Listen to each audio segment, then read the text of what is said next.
ये धारावाहिक साहित्य अकादमी द्वारा पुरस्कृत उपन्यास दीवारों से पार आकाश पर आधारित है। इसे धारावाहिक का रूप देने के लिए लेखक की अनुमति से इसमें कुछ जरूरी बदलाव किए गए हैं। समाज में स्त्री के अधिकार की आवाज बुलंद करते इस धारावाहिक के पात्रों का किसी भी जाति, समुदाय, भाषा या व्यक्ति से कोई संबंध नहीं है।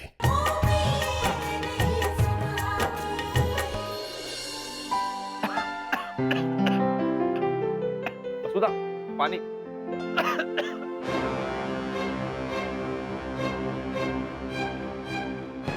अरे वसुधा रसोड़े में ढोकला बना रही थी। अचानक मोटी बहन ने बात निकाली कि क्या तुम लोगों ने पूनम को भी सोनल की तरह घर से बाहर निकाल दिया? छे ना आडोड़ी, ये भी कोई बात करे? अरे पूनम अपनी सहेली से मिलने गई है, इसमें भी मोटी बहन को प्रॉब्लम है। अरे तू उनकी बातों में ध्यान मत दे, उसको तो आदत है हर बात में टांग अड़ाने की। अरे उसको क्या दुश्मनी है मेरे बच्चों के साथ, समझ में नहीं आता मेरे को। अच्छा है सोनल जतिन के साथ ही रहती है। अब हमें सोनल और जतिन के बारे में सोचना चाहिए। सोनल और जतिन? हाँ, अरे वो भले ना ऐसा बोलते हैं कि एक दूसरे के अच्छे दोस्त हैं, बेटा मेरे को तो लगता है कि सोनल ना जतिन से प्यार करती है संजय, सोनल की जतिन से शादी करवा दे तो कैसा रहेगा? मम्मी आप तो एकदम दूर का सोचती हो। अगर ऐसा हुआ तो सोनल का करियर तो एकदम सेट हो जाएगा। हाँ, सबके मुंह बंद हो जाएंगे जो पूछते रहते हैं ना कि सोनल जतिन के साथ क्यों रहती है ना? और हमको उन दोनों की शादी कर देनी चाहिए। लेकिन मम्मी पूनम सोनल से बड़ी है, पहले पूनम की शादी होनी चाहिए। अरे इस हिसाब से तो तू सबसे बड़ा है, तो सबसे पहले तो तेरी शादी करवा देनी चाहिए, हैं? मम्मी मेरी बहनें मुझसे छोटी हैं, तो पहले उनकी शादी होनी चाहिए। बड़े भाई होने के नाते मेरा ये फर्ज बनता है। अरे बेटा सोनल के लिए तो लड़का तैयार है, बस पूनम के लिए लड़का ढूंढना है। ऐसे मंजू, संजय ठीक कह रहा है। अगर सोनल की शादी पहले हो गई ना तो लोग पूनम के बारे में सवाल उठा सकते हैं। तो एक काम करते हैं, पहले ना सोनल की सगाई करवा देते हैं जतिन के साथ, फिर पूनम के लिए लड़का मिल जाएगा, उसकी शादी करने के बाद सोनल की जतिन से शादी कर देंगे। ये बात भी ठीक है, और इस बारे में मुझे जतिन से फोन पे बात करनी पड़ेगी। संजय, ओ संजय, आया फैबा। ले, मेरी बहन का भी जी भरता नहीं है। देख लेना, अभी इसको डांटेगी, फिर हमको बुलाएगी डांटने के लिए। जी। जतिन, आज का दिन मैं कभी नहीं भूल पाऊंगी। पता है तुमने तो मुझे डरा ही दिया था।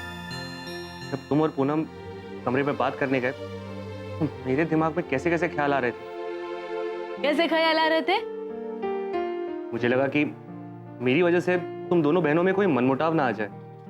तुम्हारा गुस्सा तो मैं अच्छे से जानता हूँ और पूनम का स्वभाव भी जानता हूँ, और वो तुमसे ज्यादा समझदार है। वाह जनाब, अब पूनम मिल गई तो सोनल नादान हो गई। ऐसी बात नहीं है सोनल, जो सच है वही कह रहा हूँ। तुम अपने हक के लिए लड़ सकती हो, लेकिन वो अपना हक छोड़ सकती है। ऐसा स्वभाव है पूनम का। आखिर बहन किसकी है? हाँ मेरी माँ, तुम्हारी।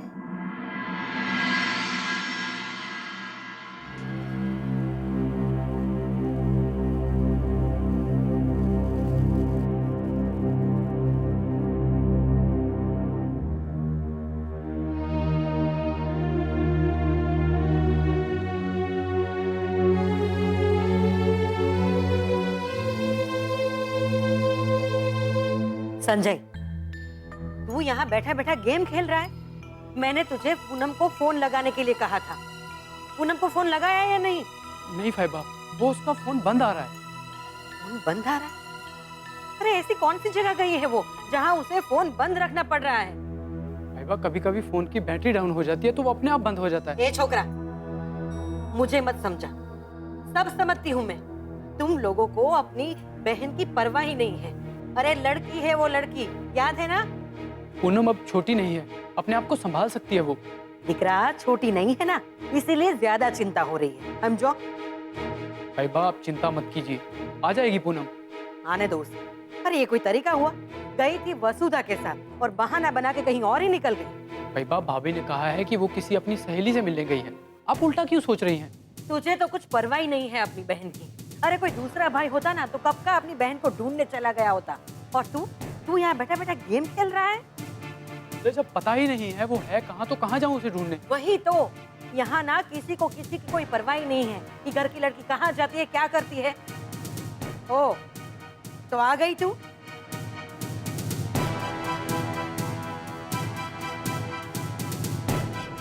ए छोकरी, ये कोई समय है घर आने का? बता, कहाँ थी अब तक तू? फैबा वो मैं ओ, फोन भी बंद करके बैठ गई। फोन की बैटरी कम हो गई थी तो फोन ऑफ हो गया। देखा फैबा, मैंने कहा था ना तू कि चुप कर। पूनम, तू तो वसुधा के साथ गई थी ना? तू उसके साथ घर वापस क्यों नहीं आई? वो मैं वहां से अपनी सहेली के घर चली गई थी। मैंने भाभी से कहा था कि वो आप सबको बता दें। वसुधा से कह दिया तो बात खत्म हो गई। अरे तू घर में भी फोन करके बता सकती थी, मुझे नहीं तो कम से कम अपनी माँ को तो बता दिया होता। वो फैबा मैं भूल गई। भूल गई? अरे केवी नफट छोकरी छे, कहती है भूल गई। तू कोई छोटी बच्ची है कि भूल जाएगी? बोल, कहाँ गई थी? वो फैबा सहेली के वहाँ। सहेली के यहाँ? अरे ऐसी कौन सी सहेली है? मुंबई आए हुए अभी तो मैं कुछ दिन ही हुए हैं और सहेली भी बना ली। ऐसी कौन सी सहेली है तेरी? बोल, जवाब दे। फैबा वो मेरी सहेली, हाँ वो अहमदाबाद से आई है, उसी को मिलने गई थी। लो बोलो, अभी तो कहा कि नई सहेली है और अब ये कह रही हो कि अहमदाबाद की है। ए छोकरी, बोल, जबान क्यों लड़खड़ा रही है तेरी? कहाँ गई थी, किससे मिलने गई थी? अब तो झूठ भी बोलने लगी है ये। ऐसे संस्कार दिए हैं मनसुख और मंजू ने तुझे? हैं? बुलाओ मनसुख और मंजू को यहाँ। फैबा, आप शांत हो जाइए, आपकी तबीयत बिगड़ जाएगी। मैं पूछता हूँ पूनम से, आप अपने आप को संभालिए बस।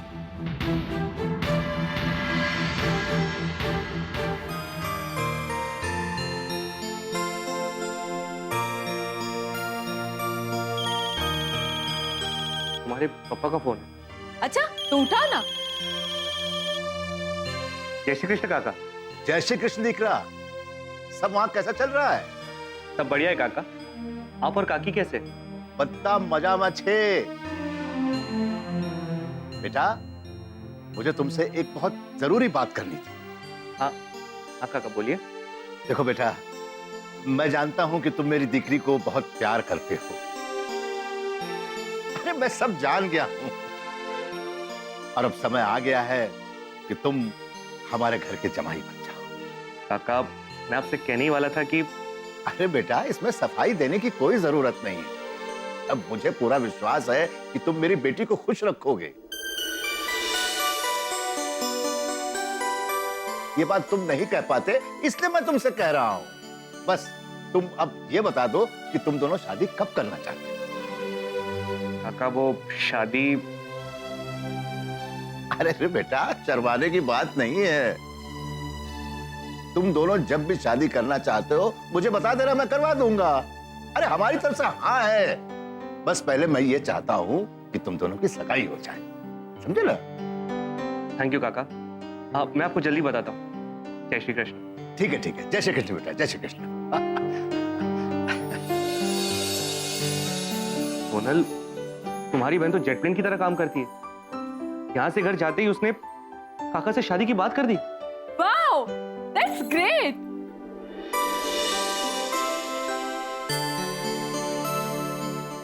ये काम तो बहुत अच्छा हो गया। काका को हमारी शादी से कोई एतराज नहीं है। अरे वाह, ये तो बहुत अच्छी बात है। अब जल्दी से बैंड बाजा बगाड़ो।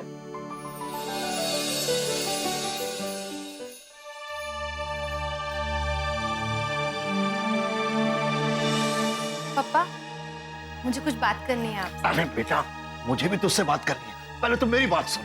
तू सुनेगी तो पागल हो जाएगी। मेरी अभी अभी जतिन से बात हुई। जतिन और सोनल दोनों एक दूसरे से प्यार करते हैं और जतिन सोनल से शादी करने के लिए तैयार है। और वो घर जमाई बनने के लिए भी तैयार है। छेने खुशी नहीं बात। मैं तेरी मम्मी को बता कर आता हूँ। मंजू, मंजू, मंजू, मंजू।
झुक जाती है, आने वाला हर लम्हा है अब हमसे अनजान।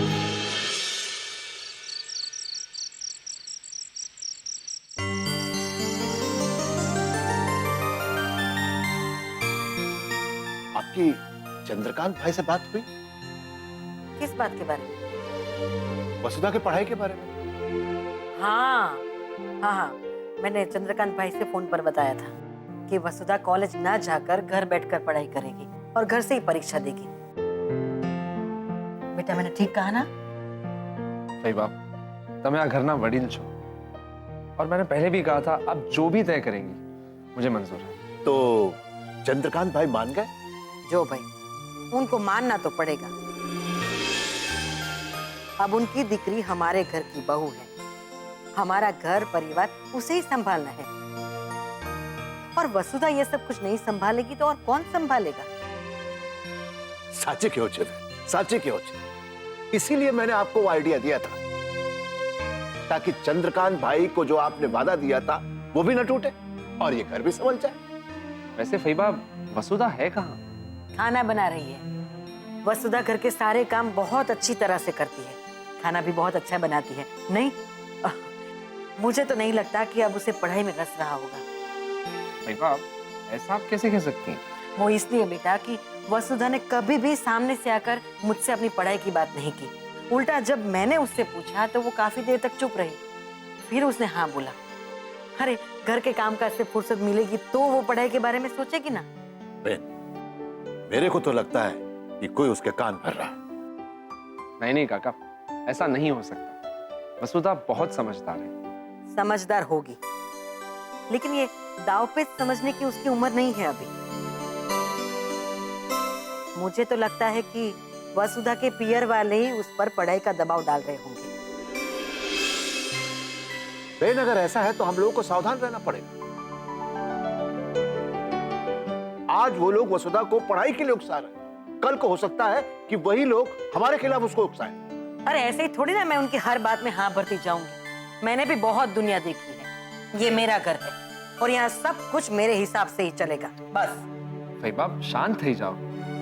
देखो फैबा, ऐसा कुछ मत कीजिएगा जिससे वसुधा के पियर वालों के साथ हमारे रिश्ते कड़वे हो जाए। वसुधा आगे पढ़ाई करना चाहती है, ये तो पहले ही बता दिया था ना काका ने। अब आगे क्या करना है ये वसुधा को तय करने दीजिए।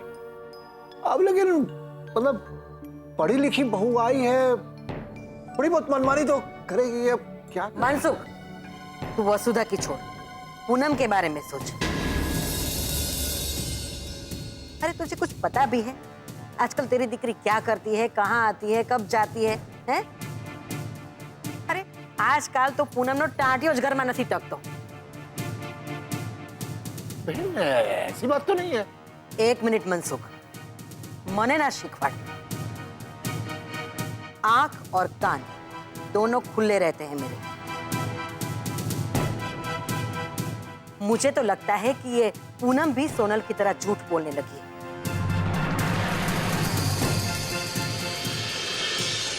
कहीं ऐसा तो नहीं कि सोनल ने अपने मन की बात पप्पा को बताई हो? वो मन ही मन में जतिन को प्यार करती हो? नक्की ये बात सोनल ने मुझसे छिपाई है. पापा तो कह रहे थे कि उन्होंने जतिन से भी बात की है.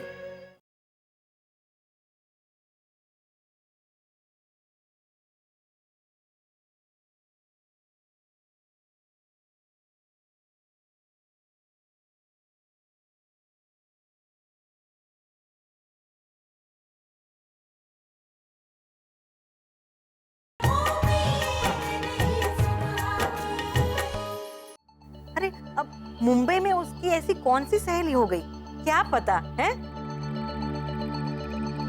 तूने कभी ये जानने की कोशिश की है कि पूनम की ऐसी कौन सी सहेली है जिससे वो बार बार मिलने जाती है? हैं? नहीं बहन, कोई अभी कोई नई सहेली बन गई होगी. आप जाने दीजिए ना.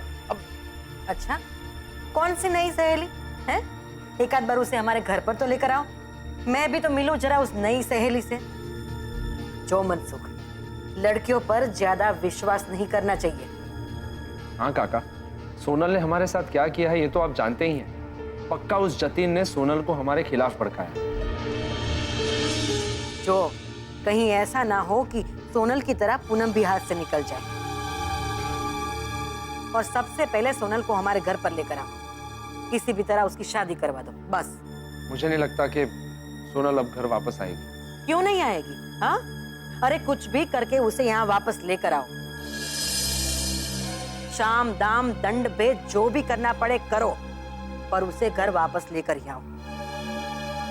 एक बार उसकी शादी हो जाएगी ना, तो फिर हम हमारी जिम्मेदारी और चिंता दोनों से मुक्त हो जाएंगे. हे भगवान, ये वापस ललिता बहन को सोनल का भूत कैसे चढ़ा? ये तो सोनल की शादी की बात कर रही है, और मैंने तो जतिन से शादी के बारे में बात भी कर ली है. क्या सोच रहा है मनसुख? ज्यादा मत सोच. अरे जवान लड़की किसी और के घर में रहे तो क्या अच्छा लगता है? लोग बातें बना रहे हैं, बातें. सोनल की शादी हो जाएगी ना, तो लोगों के मुंह अपने आप बंद हो जाएंगे, है ना? फैबा बिल्कुल साचू कहते काका. मैं तो कब से सोनल को वापस लाने की बात कर रहा हूँ. ये तो बीच में पुलिस स्टेशन वाला चक्कर आ गया, इसलिए मैंने वो बात वहीं छोड़ दी.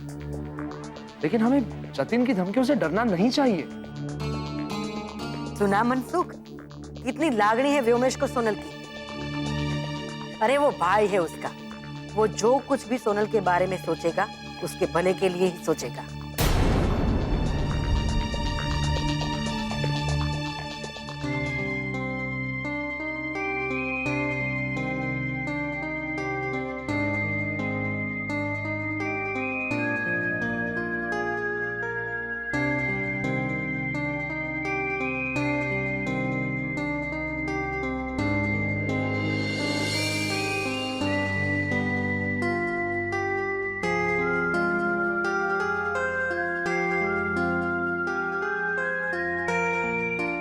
जतिन सोनल की शादी? नहीं नहीं, ऐसा कैसे हो सकता है? लेकिन पापा ने खुद मुझसे कहा कि उन्होंने सोनल और जतिन की शादी तय कर दी है, और वहां सोनल मुझे और जतिन को लेकर बहुत खुश थी. ये कैसी उलझन है, कुछ समझ नहीं आ रहा. सोनल ने मुझसे कहा कि वो जतिन से प्यार नहीं करती, फिर वो जतिन के साथ शादी के लिए हाँ कैसे कर सकती है? कहीं ऐसा तो नहीं कि सोनल ने अपने मन की बात पापा को बताई हो? वो मन ही मन में जतिन को प्यार करती हो? नक्की ये बात सोनल ने मुझसे छिपाई है. पापा तो कह रहे थे कि उन्होंने जतिन से भी बात की है. तो जतिन चुप क्यों रहा? उसने पापा की ये बात एक्सेप्ट कैसे कर ली? हे भगवान, इतने सारे सवाल हैं मन में.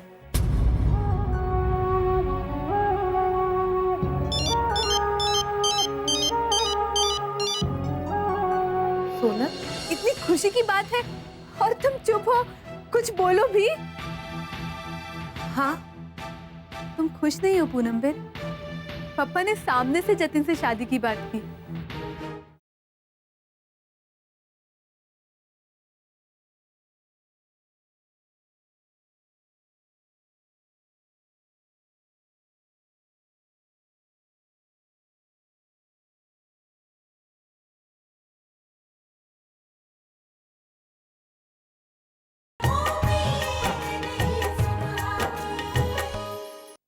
पूनम बेन, तुमने तो कमाल कर दिया।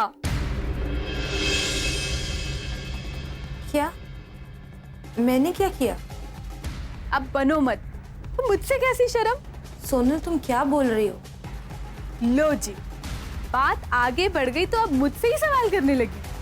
सोनल पापा का फोन आया था? हाँ, पापा का फोन आया था। पापा बहुत खुश थे पूनम बेन। क्या कहा पापा ने? शादी के बारे में बात कर रहे थे। पापा जल्द से जल्द शादी करवाना चाहते हैं पूनम बेन। ये बात सुनकर मैं तो इतनी खुश हुई कि मैं जतिन से लिपट गई।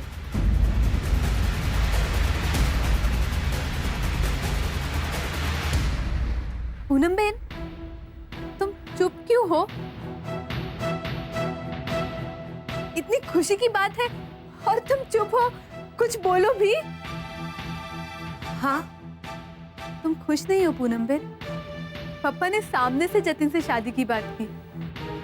मुझे तो विश्वास ही नहीं हो रहा है कि पापा और मम्मी इतनी जल्दी शादी के लिए मान गए।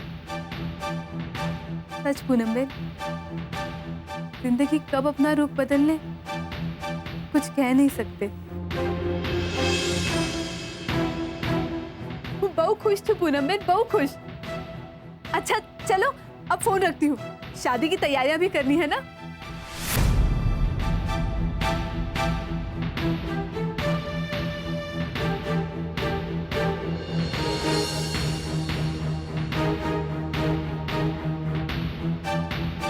सोनल तो बहुत खुश है। लगता है सोनल और जतिन की शादी हो रही है।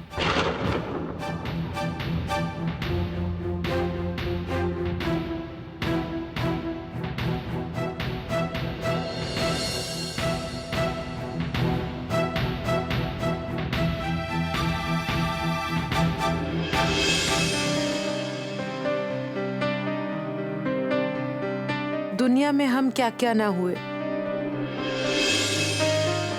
किंतु अगर तेरे ना हुए तो क्या हुए। कभी हम फाके मश्त फकीर हुए, कभी शाहों के शहंशाह हुए, कभी धूल धूसर माटी हुए, कभी किसी के नैनों का नूर हुए। दुनिया में हम क्या क्या ना हुए, कभी सांस सांस में आ हुए, कभी हर हृदय की चाह हुए, कभी किसी के कुछ भी ना हुए, कभी सबके अपने मीत हुए।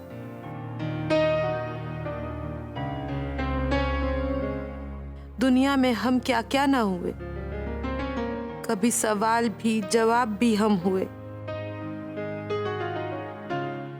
कभी सवाल जवाब से पार ना हुए।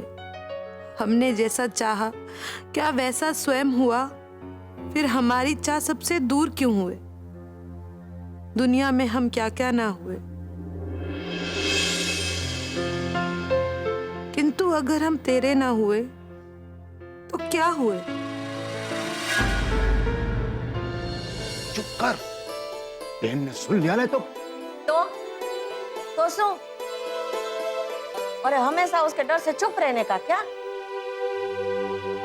और अब तो मैं सास बनने वाली हूँ, अब मैं नहीं चुप रह सकती। अरे चुप कर मेरी माँ, अगर बहन ने सुन लिया ना तुझे और मुझे तेरी इन साड़ियों के साथ में बाहर कर देगी, घर के बाहर। एक बात क्यों, ये नाम मनसुख किसने रखा? है? मेरी भाई माँ ने। बिल्कुल गलत रखा है।